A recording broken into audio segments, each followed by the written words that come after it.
Hello everyone, Mrhappy here, and welcome to Mondays with Mrhappy, aka Mrhappy Mondays, weekly Q&A show where you ask me questions and I answer them.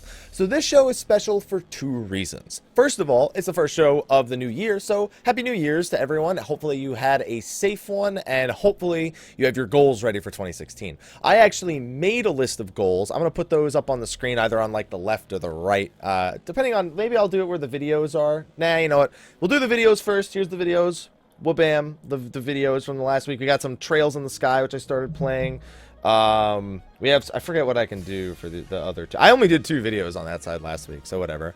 And I have some goals here. I also put like an image link to what we accomplished in 2015 versus what we're going to try and accomplish in 2016. Some of the things, for example, 2015, we hit, what, 85,000 subscribers approximately on YouTube, over 800 paying subs on Twitch, up from 238 paying subs on Twitch in January to 830 something. I think it's at 836 when I actually made the list. Insane. I don't believe in. Today I'm at 840. It's like I don't know how it happens, but I'm not gonna question it. I just love you guys for it. So that's all you really need to know. And then, of course, Twitch followers, how many we have of that? We raised over $6,000 for Extra Life this year. We got a bunch of partnerships, a bunch of sponsored streams, sponsored videos, just a bunch of crazy opportunities opening up that I wouldn't have without you guys. And, of course, without my lovely girlfriend, who a lot of you guys don't know, she sets up pretty much everything I do behind the scenes. So that's why you hear me mentioning her so often, because everyone seems to think I just do all this on my own. It's not. It's a group effort. I just want you guys to know that. So on top of all that, then the goals for 2016, which some of them are like over 1150 subs on Twitch, over 100,000 subs on YouTube, so that way I could get that YouTube Silver Award, which, you know, is something that I've been striving for a while now, and a bunch of other stuff. So be sure to check those out. And of course, speaking of the girlfriend, on January 5th, Tuesday, tomorrow, from when you'll be seeing this, I will be moving to Los Angeles, for those who didn't know. So this will be the last Mondays with Mrhappy. That's here. That's with the smiley face in the back and the messy desk behind me. We'll be on a green screen, and we'll be having the effects like we had back in September. So it'll be a higher quality product, or yeah, higher quality product, higher quality video, and it just will be in LA. So it's going to be interesting. So stream times are going to be changing a little bit. Thursday, Friday, and Sunday are all going to have their schedules moved around. So just keep that in mind for the near future, that my Twitch schedule will be changing. But YouTube, all the same. Hopefully I can get some better videos out to you guys once I'm there, once I'm settled, and that's, you know, off my mind at the time. So with that out of the way, I think it's about time we got into some videos. I got my gray face shirt. I got my gray face fan, I guess that's what this is, just holding it up. But anyway, let's get into some questions for the first Mondays with Mrhappy of the year. First question. Hey, Hap, not my first time asking. I have one of each type of grade 5 materia. Yes. I don't want the elemental ones. Actually, I can transfuse them. Anyway, I have a couple of questions. Just wanted to run past my ideas for the talent tree. You can skip it if time is an issue. Okay, well, for the talent tree one, I'll probably skip it because a lot of people have ideas for that, and I unfortunately can't go through every idea for a talent tree. It's just not something I'll be able to do.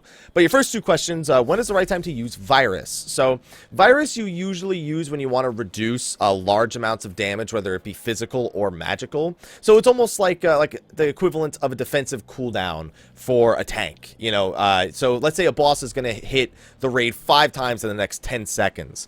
And you want to reduce that AoE damage with the int minus on Virus. Good time to use it. Let's say there's going to be a huge tank buster like Flatten in turn 13. That's going to destroy your tank. Virus, great time to use it. So it's really just for reducing the damage that either a single target or the raid is going to take. And 2, are there any MMOs in 2016 that you're looking forward to? Big one is Blade and Soul, which is coming out later this month, actually. Also going to be checking out Eloa. Potentially, I haven't decided yet. Quite similar to Devilian, which I still want to make some more videos on once I'm settled over in Los Angeles. But that being said, those are the only ones that come to mind immediately. Not looking forward to Black Desert. Not my kind of game. That's all I'll say. I got bored of it really fast. Just not my kind of game. For those who do enjoy it, I hope you enjoy it, and I hope it does well. Just not the game for me. Next question. Hey, Mr. Happy. Since 2.5, the original 3 city-states and its leaders don't have much involvement in the story. Their voice actors and actresses were changed. Their dialogue and appearance was also reduced. Moving forward, 3.0 story revolves around Ishgard and the Dragon Song War, and later story patches might have us involve the Warring Triad, as well as Alamigan Resistance. Are the 3 original city-states and leaders... Oh, no, they're still important. Ul'dah is still probably one of the most important places, but we're busy dealing with Ishgard right now and trying to secure their, welcoming back into the Eorzean Alliance and the stability of their government. Also, the, what's it called? The Dragon Song War is probably going to hit its, peak in 3.3 or 3.4. And on top of that, the Warring Triad series starts in 3.2. There's going to be the 3 primals. We're going to fight Sephiroth. Not Sephiroth, Sephiroth. In 3.2, we're probably going to fight either Sophia or Zerlin in 3.3, and then we'll fight the remaining of the 3 in 3.4. 3.5, people are like, Kefka? Question mark? You never know.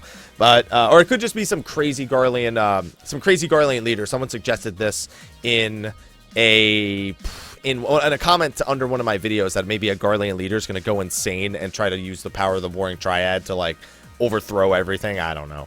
But we'll see. 3.5 will also most likely have some sort of primal interference, so we'll see what happens there. But I don't think the 3 original city-states aren't important. They're just not important right now. They don't have, there's no major issues going on in Limsa. There's no major issues. The only place that still is kind of in shambles is Ul'dah, and we're still kind of hoping to see that become an important factor of the story. Next question. Hey there, Mr. Happy. Hope you're enjoying your holidays and have a happy new year. You too, my friend. Not the first time, no bonus, have a free unidentified item. Yes. Get a few housing questions, so I'll try to keep this short. First thing first, got myself a nice little house in the mist. How do you farm in the plot that I have? You need to buy a gardening furniture, and then after that you got to look up a guide, because I've never owned or messed with any sort of gardening or housing features in any way, shape, or form. Secondly, I heard a lot about the forum sites, people getting jailed by GMs and giving strikes for posting on Party Finder about buying a plot house. Is this really a bannable offense? I don't remember. I've seen some of those posts, and I've also seen posts where GMs have told them the complete opposite of things. I don't know. I mean, I personally think it's a shitty thing to do. It's a smart thing to do to make money, but it's a shitty thing to do overall. And I do feel that the thing is, people usually the people who are doing that make 8 characters buy 8 houses is the problem. And there's really no way for Square Enix to do that other than making a house account bound versus making it, character bound. But the thing is, this goes back to the fact that there aren't enough houses available overall, which is why I'm glad there are going to be new wards. There's going to be the mansion type thing where you can rent an apartment, basically, which is the equivalent of a free company room without the free company. There's also going to be indoor gardening. They're going to do, Ishgard housing. They're just trying to increase the amount of housing because it is really annoying and disruptive to the economy of servers and to just the players who actually want to use housing in general to kind of get bombarded by these people who are buying it. So I don't know if it is really a bannable offense. I've seen some of the posts. I've also seen posts that are against it. I think it's a pretty shitty thing to do. As much as I expected people to do it, and I've been telling people for ages people were going to do it, that's what happened. So, unfortunately. What's your opinion on how people reacted? Have you heard any nightmare stories? No? Anyone I know? Nobody who I know who lost a house cares because they don't play anymore. The people who did lose houses, that's the thing. The reason why they lost the house is because they don't play anymore. So it's whatever. And I've heard no nightmare stories when it comes to that. So anyway, you have another question, but I got to move on to the next one because it's a lot of questions back to back. So thank you for your questions. Next question. Hello, Mr. Happy. Happy New Year. Here I have 1,000 SOs. I don't need SOs. I need law and poetics. Do you know why we still can't watch cutscenes on the inns with the modified dialogues? Why is that the people? I don't know. I tried to go back and check the modified dialogues, for example, with Estinian in the 2.55 cutscenes. If you had already beaten the Dragoon quests, he looks at you, he's like, don't worry, Azure Dragoon, I'm not here to attack you or whatever. But whenever I go to the inn, that's not there. So it's pretty annoying, and I agree. I would like to see the option to watch all the versions of the cutscene. I'd imagine they'd have to add a little tick box if there is a modified version, but I'm assuming it's just not a big priority. They're focused on gameplay, not let me watch these cutscenes that, I want to watch again. I'd imagine that's just the part of it. Next question. Hi, Mr. Happy, longtime listener, first time asker. Welcome to the show, my friend. To ask a question, here's a free 1-day pre-release trial run of Alexander 5 through 8 for you and your raid group. Yes. Good, that means we can be day ahead on Savage. Anyway, my question is simple. Do you think Mrhappy is still alive and currently stored in Thancred's right eye, hence the eye patch? I mean, damn, that's a pretty heavy guess. That'd be pretty crazy. I mean, right after he got absorbed by Thornton, could it be that there's a small part of him that woke up within Thancred? You know, that would be pretty cool, but there's no dark crystal to associate that anymore, so I don't know. I don't think Thancred has anything to do with Mrhappy. I just think that was, I mean, if anything, Nidhogg is where he is, because he was, I don't know if he was absorbed by the eye, like you say he was. I think I interpreted it as he was absorbed by the eye as well, like just literally all of his ether was absorbed. But I'd imagine he'd be part of Nidhogg, not a part of anything else. But I have a feeling he's just dead because Elidibus refers to them as gone, you know, destroyed, dead, throwing off balance. So I just think there's 3 Ascians who are just outright gone and dead, and that's all there really is to it. Next question. Hello, Mr. Happy. First time poster, so I have some tombstones of bananas. You spelled bananas wrong. That upsets me. Don't worry though. Well, thank you for the first time post. And if you're pressed for time, you can skip this question unless you have the time. I don't know whether you know the game's existence or not. Oh, I see the question. All right, I already read the first line of this question. I like this. Here's the blunt question. Could a game like Phantasy Star Online 2 finally be released here in the West and fans still behind, or enough newcomers to check the game out for Sega to be behind it? What can stop an MMO JRPG from being localized? Is there a point where a good opportunity for a game to be released has been passed, and should Sega wait before, after, or somewhere between Blade and Soul for release PSO2? Here's the full question. So there's a game called I Know PSO2. I'm worried that Sega of America has problems with releasing games that aren't Total War Yearly or Sonic. I heard that Blade and Soul, another game, is finally getting localized in the West and is getting support as well. So yeah, it's basically just why is PSO not coming to the West? I don't have a good answer for that. I don't know if it would really harm Sega of America to invest in that. But I also have to question how well it's doing in Japan. I hear it's doing very well in Japan. I hear it's been doing well. But to do well in Japan with the resources it takes to run Japan is usually a much different story than it is here in the West. In the West, what usually happens is gamers rush to a game and they go, okay, you know, this is the new hotness, I need to play it, and companies now have to provide infrastructure to support all of those players. So they got to spend money on that, they got to spend more manpower on just that alone. And then they have to be concerned with, you know, future content development, because people in the West will drop a game if it doesn't get updated frequently in a heartbeat, whereas people in Japan are more, they do the same thing, but they have a different sort of appreciation of different aspects of the game, parts of the game that they enjoy.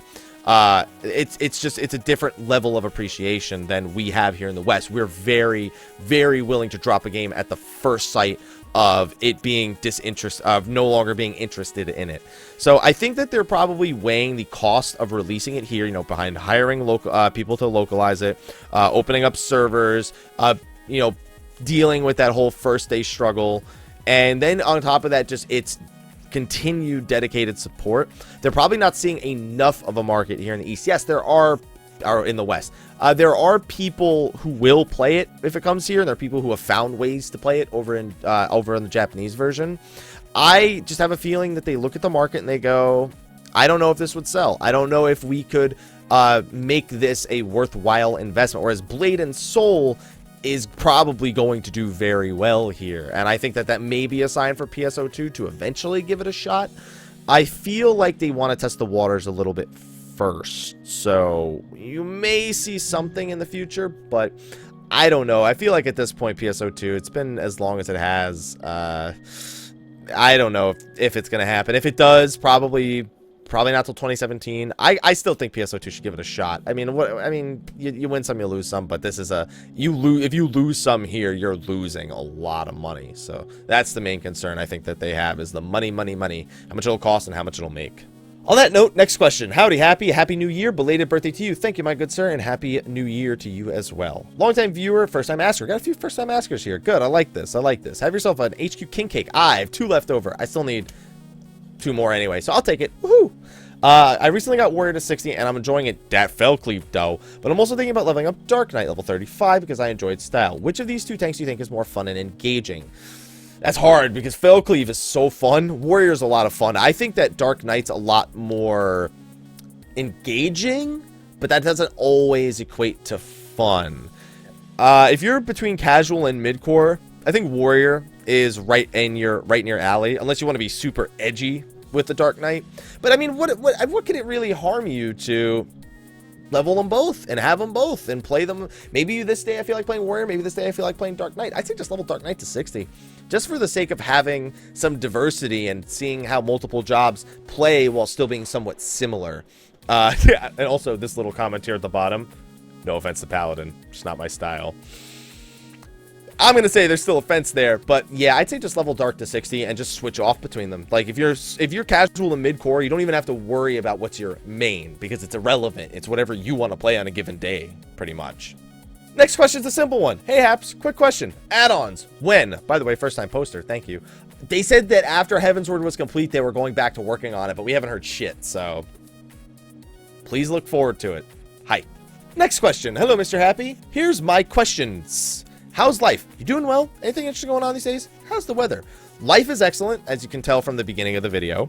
I am doing well, as you can probably tell from the beginning of the video. Anything interesting going on? Moving to LA, also from the beginning of the video. And how's the weather? Shitty as hell in Jersey. Hopefully it's better in Los Angeles. All right, so I very quickly read this ahead of time, as per the asker asked me to do, as you can see here at the top. But there's quite a few questions here, so I'm going to just go straight to the bolded points for the sake of the question. First one is regarding PTR and how do you make it so that it doesn't upset the balance of the game. How do you make it so that players don't feel like stuff like loot such as god drops in the diadem aren't just there for testing their loot rule aspect of a feature like diadem, and then once a patch hits, the drop rate and RNG luck will be nerfed to the ground. I mean, it's a PTR, it's a test realm. If anyone takes that and expects it in its entirety to make it through, they are not using a test realm for the sake that it's meant to be used for.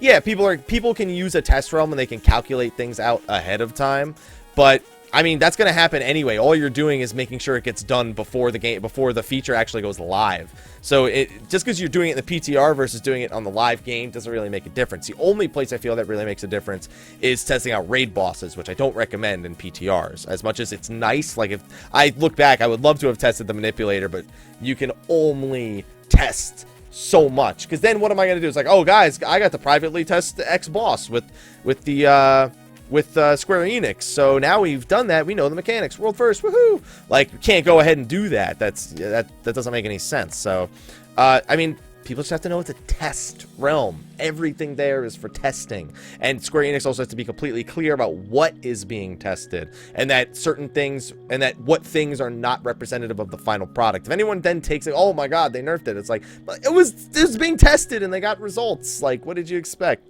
The second thing is about the Alexander. Is about what's it called? Not Alexander. The animal weapon. There you go. I think that the nerf bat for the animal weapon should only be to the RNG drop rates. I don't think that the first step is that bad, but they are going to nerf that step. Almost definitely they're going to nerf it, because that's an easy thing to nerf like they did with the Atmas. It'll feel really good when they nerf it for the first time, though. As for the other step, what do you mean light acquired? There's no light.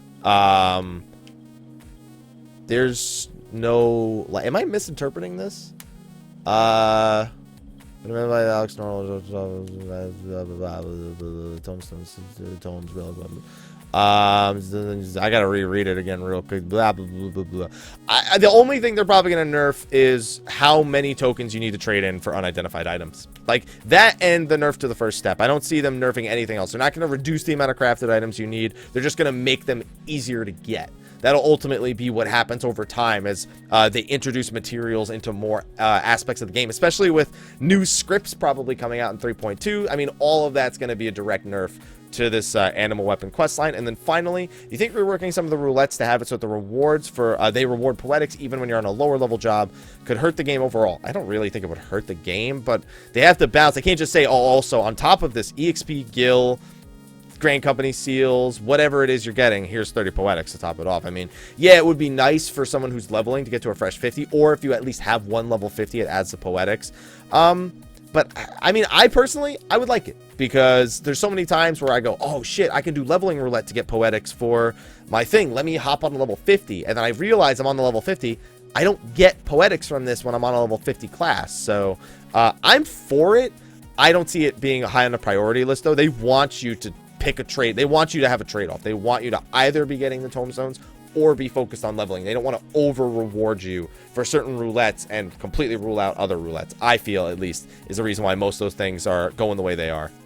Next question. Happy New Year's, Mr. Happy. Happy New Year's to you as well. Longtime sub to the Dreamers YouTube channel. First visit on the site. Thank you for coming by, my man, and signing up.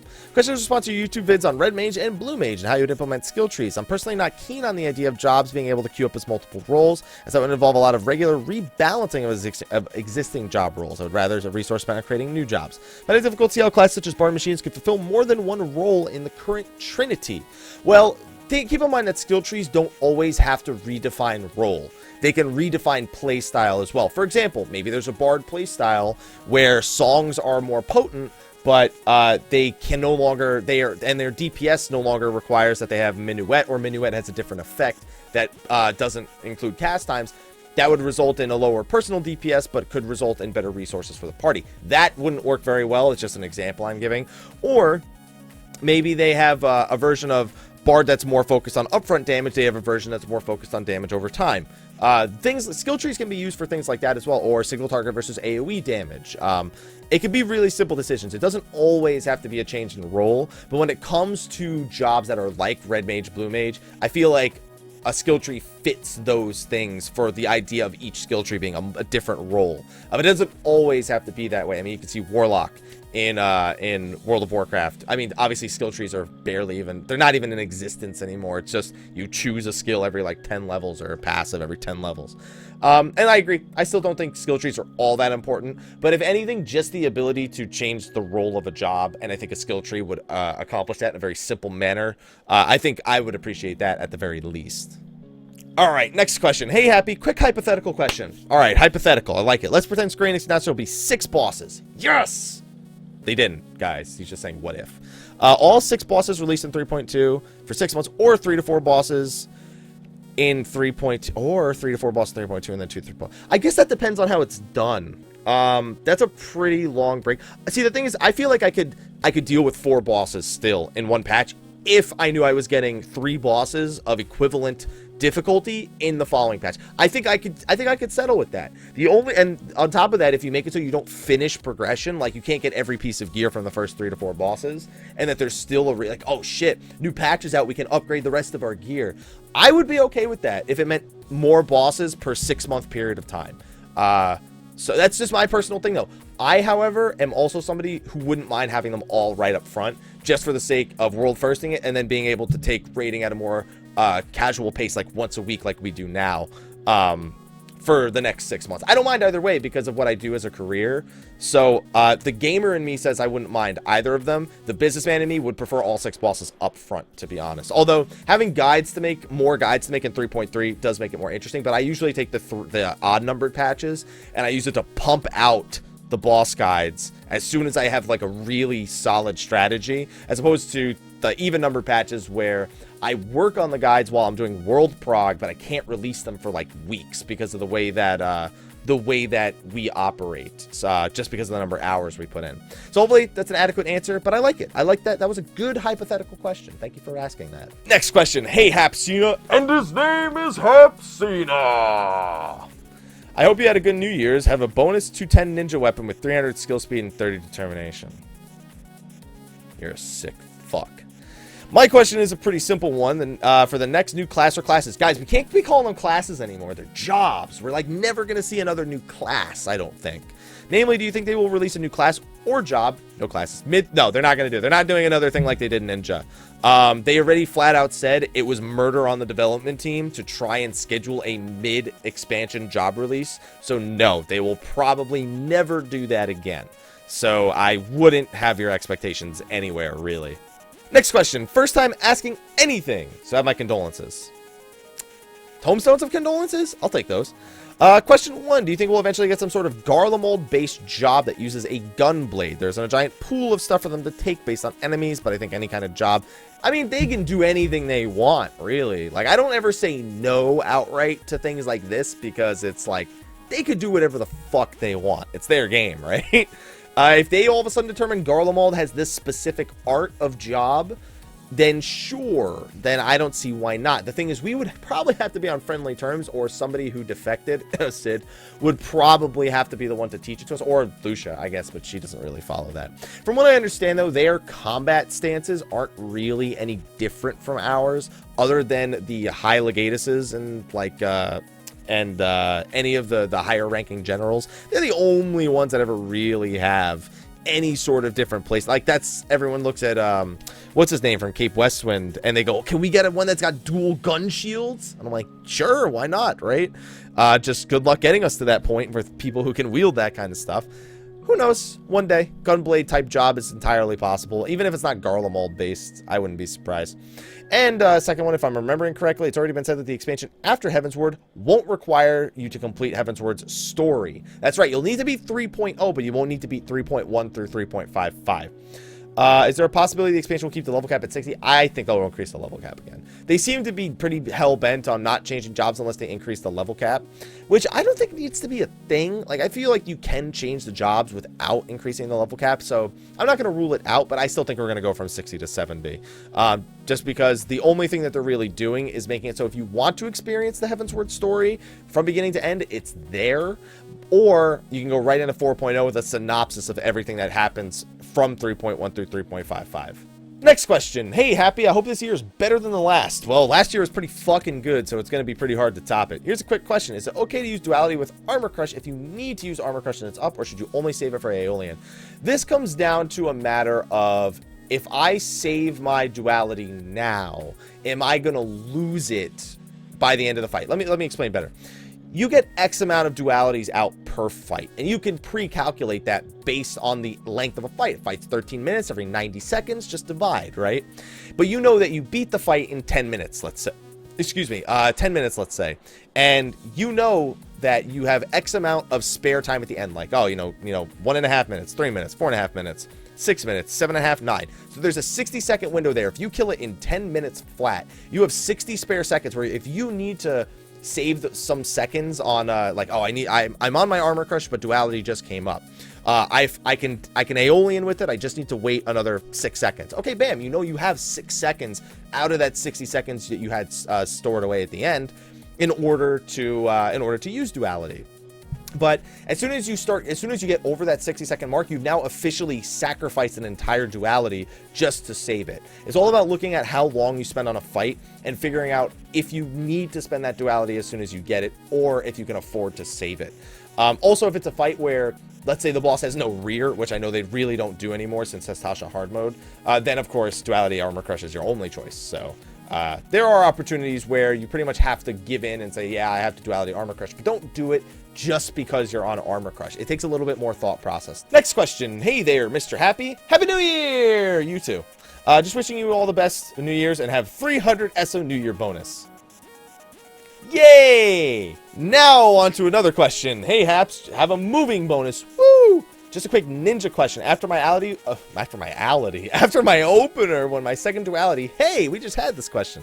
And Dream Within a Dream come around during my third Trick Attack. If I miss Trick Attack or hit Mudra Lag, should I delay Duality for 20 seconds? Same exact explanation. Pretty much the exact same explanation. Calculate the fight.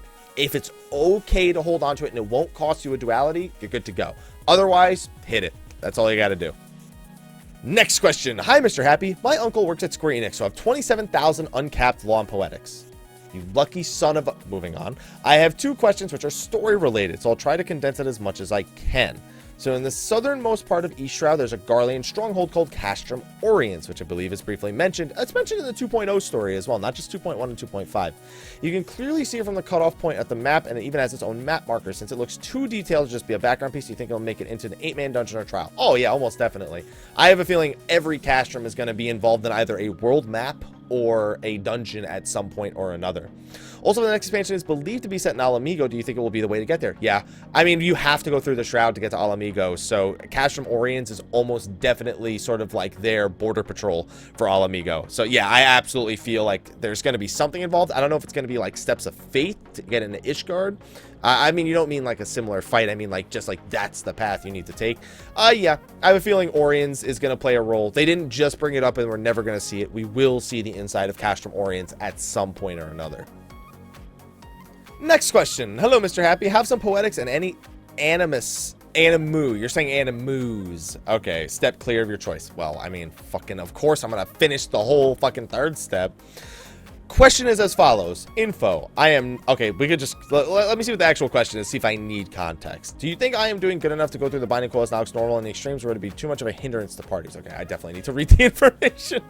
I am not a hardcore player by any stretch of the imagination. I played for fun and enjoyed. I really like playing Summoner because I love pet jobs. Now I do the best that I can, but I'm not perfect and quite often let dots fall off, but I try not to. I look up rotation guides, so much stuff on the global cooldowns. On goddamn it looks like you said, and doing things off the global cooldown and on the. You're saying GDI, you mean GCD? That's what you're looking for. Don't worry, I understand. At one point, I found a rotation I could use. It goes as follows: something shot from Archer cross class, then Bio 2, that's Raging Strikes. Bio 2, Miasma, Bio, then Fester. The information goes on about Contagion. It looks like you're reading something that is level 50 and not level 60. All you need to do is just Google level 60 rotation. Seems like you're Googling a level 50 rotation, which is great for level 50, but I don't see any mention of Dreadworm Trance or Pain Flares or anything like that. So yeah, you need to definitely look up a level 60 rotation. Just practice, man. That's all it takes.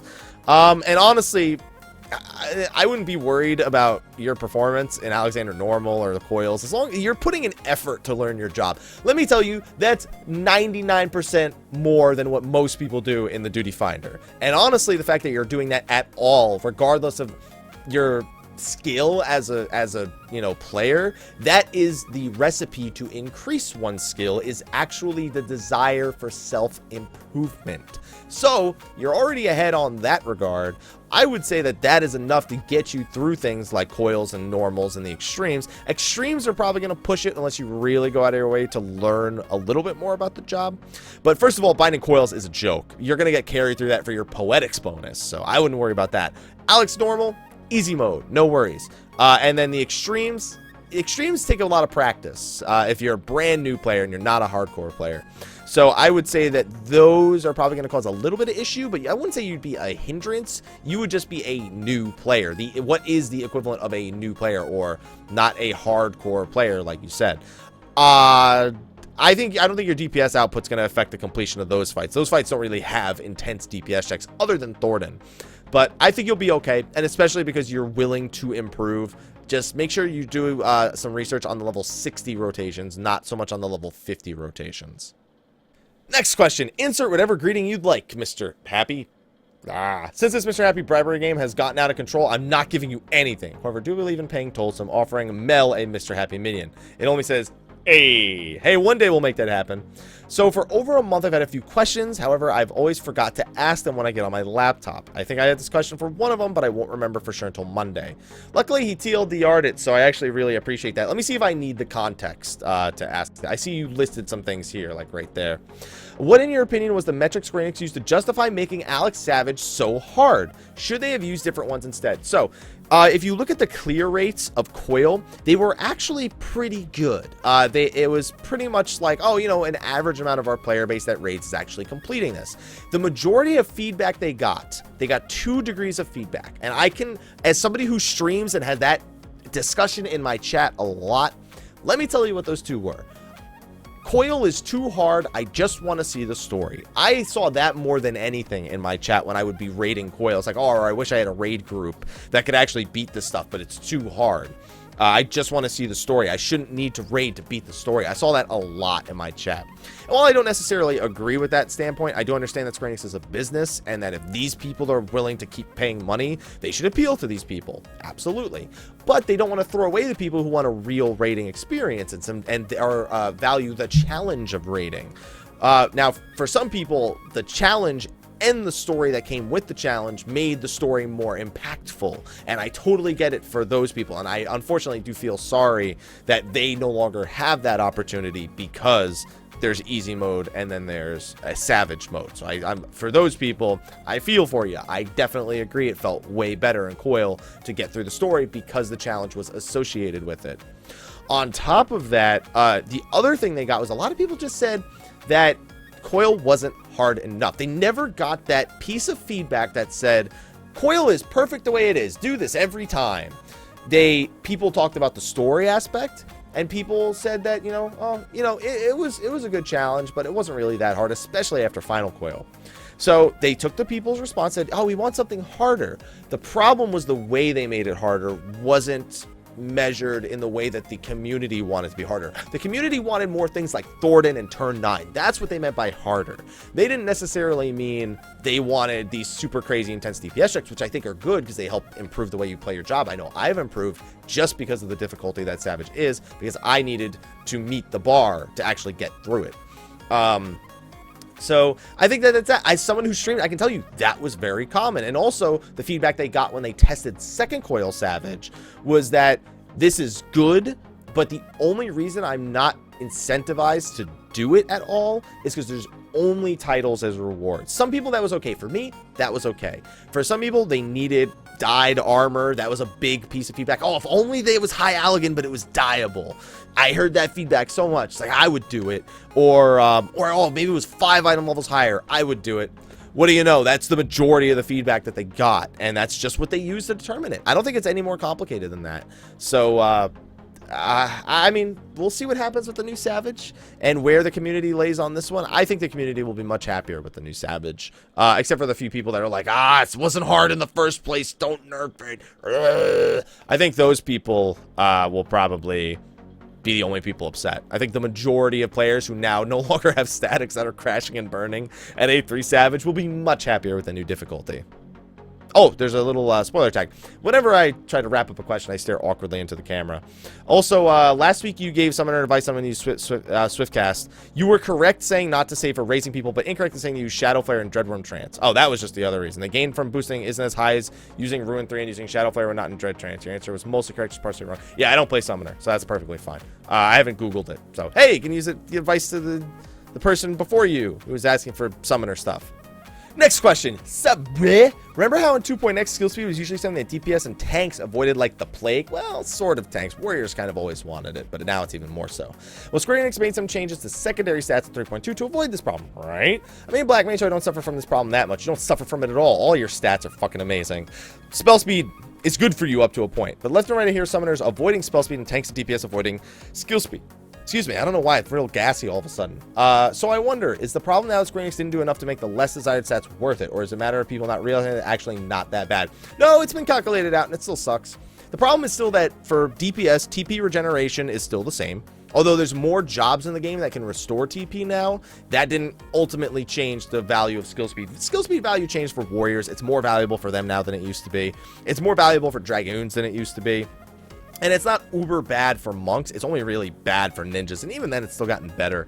But it's the way its weight on dots was not to the level I think they anticipated.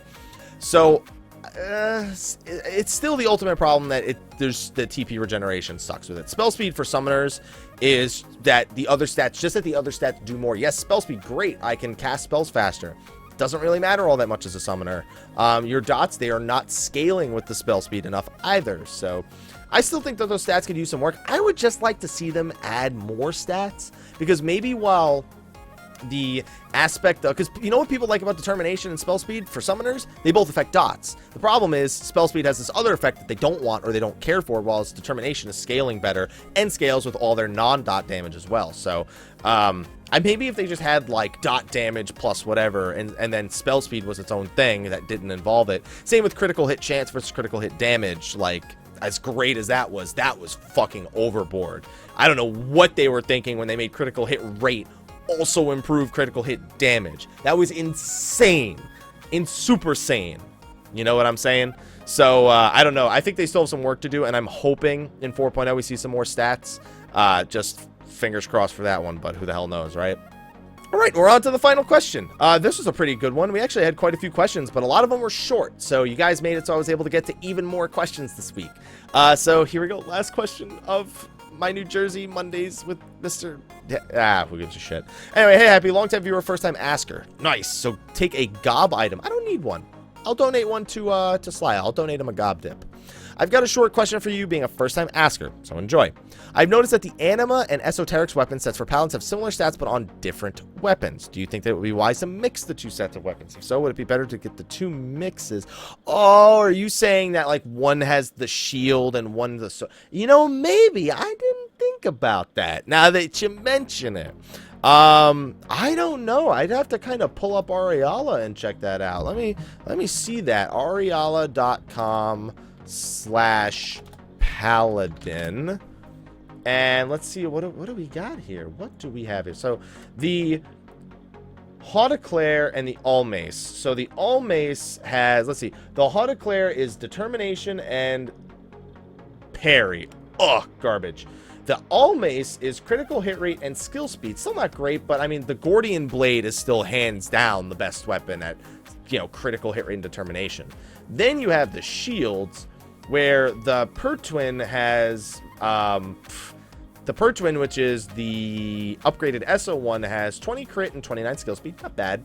The Gordian Shield has parry, so it sucks. And the Ant Seal has parry, so yeah, having the ESO Shield and the Almace weapon is probably better just from a raw DPS stat perspective. I don't know about, like, I'm someone who's never played Paladin, so things like block rates and those scaling, like, I can't comment on them because I'm just not experienced with them. But from a pure DPS stat perspective, yeah, mixing them would seem to be the best thing to do.